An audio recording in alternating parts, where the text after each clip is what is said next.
부처의 깨달음이 사기인 이유 5부 진리의 실체 시작할게. 부처를 팔아서 먹고 사는 문과 사기꾼들과 그들을 추종하는 멍청하면서 악한 자들이 주로 하는 말이 부처가 깨달은 진리는 심오하고 우주적 이치이고 하여튼 어렵고 대단한 무엇이라서 대파 너는 쉽게 이해하지 못한다, 이런 소리들을 하거든. 앞으로의 내용들도 대체로 그런 내용이야. 부처의 큰 뜻을 네가 어떻게 아냐? 불교에 대해서 제대로 공부도 안 한 네가 뭘 아냐 이거지. 그래서 이번 5부에서는 정말 그런가? 그걸 알아보자고. 이게 시리즈로 가고 있거든. 5부 진리의 실체 이걸 다 보고 말이 되네 싶으면 여기 1부부터 4부까지 정주행을 해.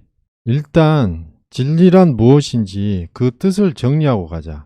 어떤 것이 진리가 되려면 언제 어디서나 누구든지 승인할 수 있는 보편적인 법칙이나 사실이 되어야만 해. 그러면 우리는 그것을 진리라고 하는 거야.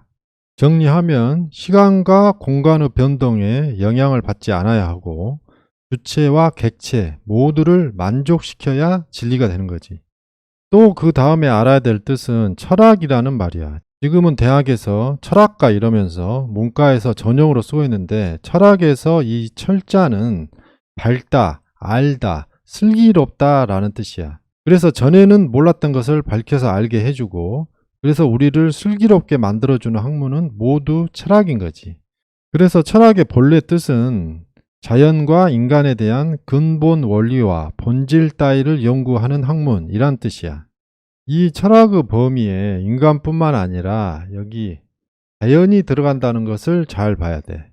그리고 여기에 근본 원리와 본질이라는 말이 진리라는 말과 같은 뜻이야. 고대의 그리스에서 인간들이 모여서 도시를 만들고 학문을 시작했거든. 그러니까 아무것도 없는 상태에서 시작한 태초의 학문들, 그게 다 철학인 거야. 당시 그 철학의 탐구 분야가 자연과 인간으로 크게 나뉘었어. 그래서 자연을 탐구한 것은 자연주의 철학, 인간을 탐구한 것은 인문주의 철학이라고 불러. 당시 이 자연주의 철학자에 해당하는 사람들이 만물은 수다라고 주장한 피타고라스, 만물은 물이다라고 주장한 탈레스, 만물은 원자다라고 주장한 데모크리토스 등이 있어. 그리고 인문주의 철학자에 해당하는 사람들이 대표적으로 소크라테스이고 그의 제자 플라톤, 또 그 플라톤의 제자가 아리스토텔레스로 이어지는 거야. 자연주의 철학은 이제 수학, 화학, 물리학, 각종 공학, 천문학, 고고학 등으로 이어지면서 인류를 말 그대로 밝고 슬기로운 철의 시대로 이끌어왔지. 반면에 인문주의 철학은 뭘 해왔냐? 현학적이고 형이상학적인 쓸데없는 말들만 하면서 자신들의 지적 허영심만 채우고 내가 맞고 너는 틀리다 하는 싸움질만 하면서 지금까지 왔어. 한마디로 인류의 현대 문명이 여기까지 오는데 인문주의 철학이 기여한 것은 하나도 없다라고 보면 돼. 여기서 화두는 진리인데 자연주의 철학은 자연계를 지배하는 진리를 찾는 거야. 그래서 많이 찾았잖아. 만유인력의 법칙, 에너지와 질량 보존의 법칙, 일반 상대성 이론, 또 양자세계의 불확정성의 원리 등등 많이 찾아왔고 그 진리들이 인간 세상을 이롭게 해왔지. 이 진리를 인문주의 철학에서도 찾거든. 그런데 그 진리를 인간계에서 찾아야 되잖아. 그런데 인간계를 지배하는 근본 원리와 본질, 즉 진리 같은 건 애초에 있을 수가 없어. 내가 서두에 말했잖아. 진리가 되려면 시간과 공간이 변해도 주체와 객체가 달라져도 이 모두를 만족시킬 수 있어야 한다고. 누가 이것이 인간계의 진리다라고 해봐. 그럼 그 진리 때문에 소외되거나 피해를 보는 사람들이 반드시 있어. 그럼 그 사람들은 그건 진리가 아니다라고 하는 거야. 그래서 이 인간계에서는 이 진리 문제를 놓고 싸움이 끝없이 일어날 수밖에 없어. 애초에 인간계에서 진리를 찾는 사람들의 생각의 기저에는 뭐가 있냐면 인간을 무슨 특별한 영적 존재로 보고 그러니까 그에 걸맞는 진리 이런 게 있어야 된다라는 식이거든. 그런데 이 인간이라는 게 지구라는 행성 입장에서는 그냥 털이 없는 포유동물의 한 종류일 뿐이지 뭐 더 없어.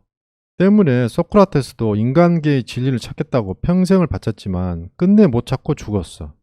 인간계의 진리를 찾기는커녕 자기 앞가림도 못하고 죽었지. 소크라테스가 자기 앞가림도 못하고 죽은 내용은 여기 멍청한 소크라테스 이걸 보면 돼. 문제는 인문주의 철학자들이 인간계에는 애초에 없는 진리를 자기는 찾겠다고 계속 도전을 한다는 거지. 그런데 없는 걸 계속 찾으니까 어떻게 되겠어? 가장 좋은 건 그런 건 없다라고 고백을 해야 하는데 그런 사람은 아직까지 나 말고는 없었고, 그래서 남은 건 찾았다고 거짓말을 하든지 아니면 찾았다고 자신을 속이며 스스로 믿든지 둘 중에 하나지.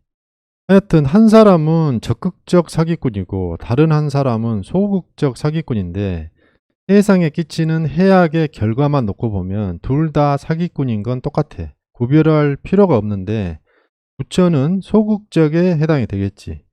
결국 구조적으로 태생적으로 인문계는 그 속에 들어가면 다 사기꾼이 되는 거야.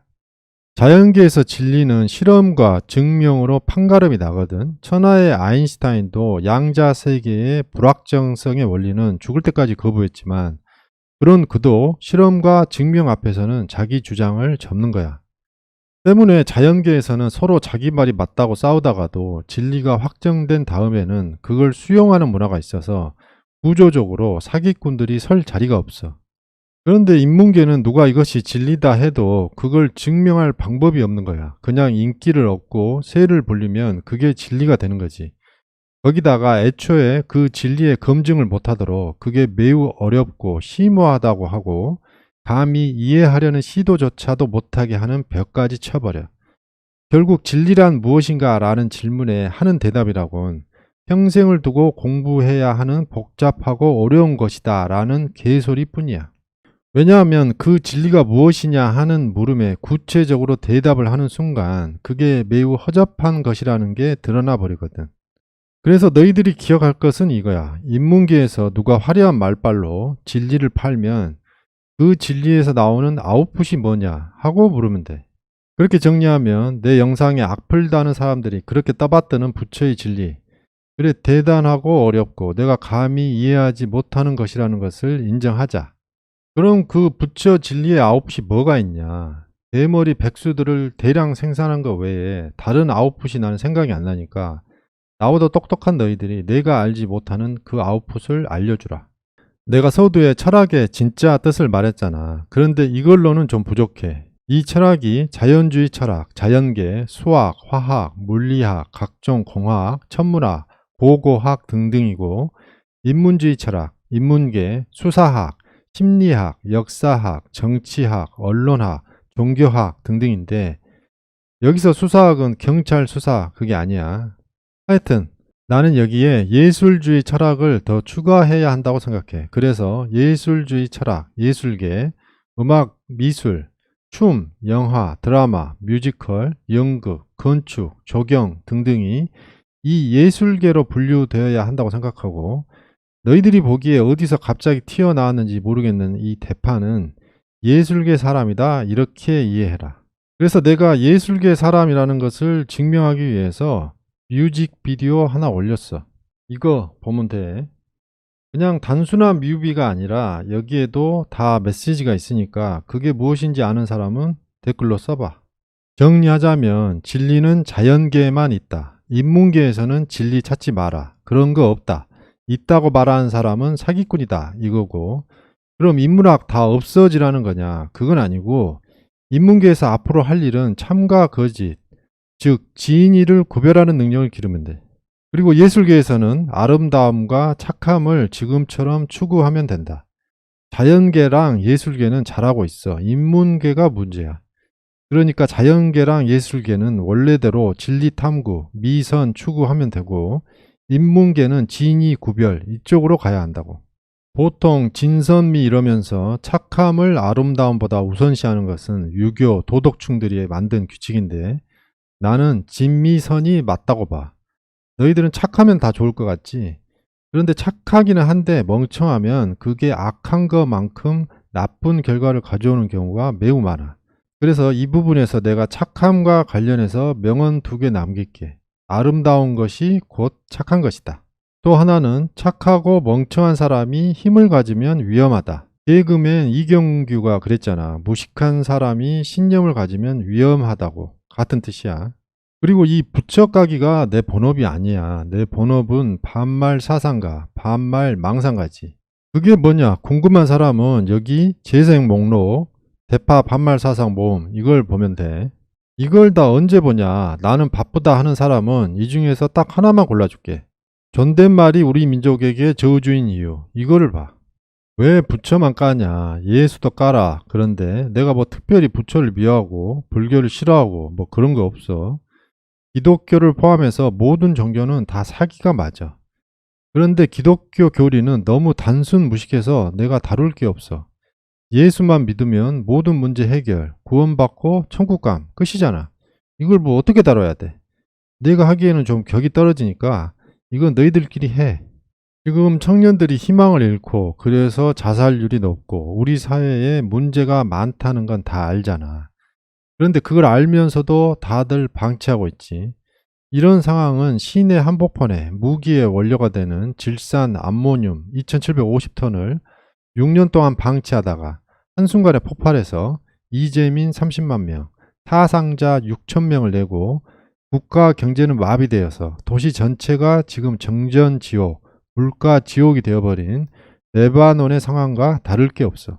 질산 암모늄이 위험하다는 걸 알면서도 방치해서 지옥문을 연 레바논이나 우리 사회가 이대로는 위험하다는 걸 알면서도 방치하는 너희들이나 다를 게 없다고.